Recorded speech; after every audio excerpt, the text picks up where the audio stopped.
Hello YouTube, this is my Ruger 1022 collector series. Obviously you can see that I have done upgrades to this rifle. It is not the original configuration. I removed the stock and replaced it with a Magpul. I removed the barrel, replaced it with a Valcorson. I have changed out the mag release with the Taxol mag release. I've done some trigger work. I've done a lot more than that. To make this rifle what it is today. It's been a long road to get to this configuration. I've bought other parts, put them on it, and then, taken them off and then put these ones on and done a lot of different things with this gun.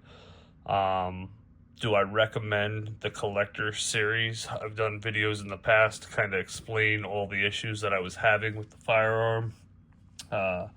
Having to mail a firearm to the manufacturer and then wait on it to come back is kind of a pain in the butt. And so I did all the work myself because I didn't want to have to wait for this gun to go to and from. And do I think had I have sent it in for the original issues that I would have gotten it back issue free? No. And if you watch other videos on this firearm, you'll see why I say that. You have one issue you send it in for, they fix that, you get it back, you go out, you shoot, and then you find another issue, you send it off again. So with this one, it's always just remained with me. I've never sent it off, but I have seen other people where they've sent it off multiple times. And when you spend money on something, you always just want it to run. For me, it's been a learning experience that I actually am happy to have, garnered through the process of purchasing and upgrading this firearm.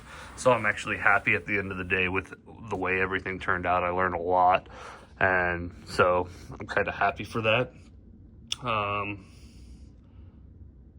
If you watch my other videos, there's a lot more information about the things that were kind of going wrong with the firearm. But today this thing is a straight shooter, and it has this really dumb crossbow scope on it, but I will never take it off as long as it works. Then, don't fix it if it ain't broke. It works really, really good with the 1022 and 22 long rifle ammunition.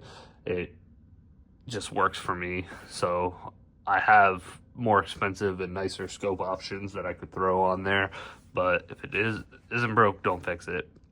The Magpul bipod seems flimsy, but has worked. It's not a heavy recoiling gun or anything like that, and so for the 1022, works out real great. I really do like the appearance and the look of the Hunter stock on this. And sure, the collector series stock looked great, but I went to the bull barrel with a carbon fiber, and so I had to upgrade the stock because the original barrel is like a pencil barrel, and so it thins out. And so no matter what I was gonna do, I was always gonna have to change that out. But yeah, at the end of the day, probably have around $1,000 in this gun, maybe more, maybe less, not sure. It's definitely been quite an experience.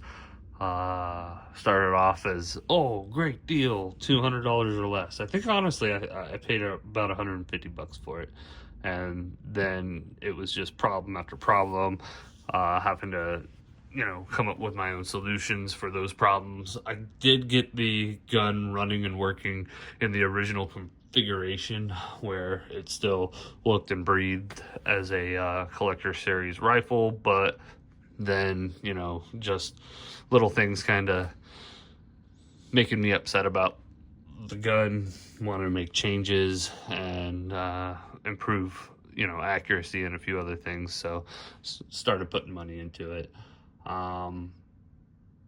Yeah, well, I don't have a whole lot more to say about it. I would just say that if you do want a 1022 rifle, spending the money right off the bat will save you a lot of heartache and grief and time tinkering, but if you enjoy the tinkering process, then, you know, the collector series might be your thing, just because I can guarantee you're gonna have to tinker. All right, guys, enjoy, and have a nice day.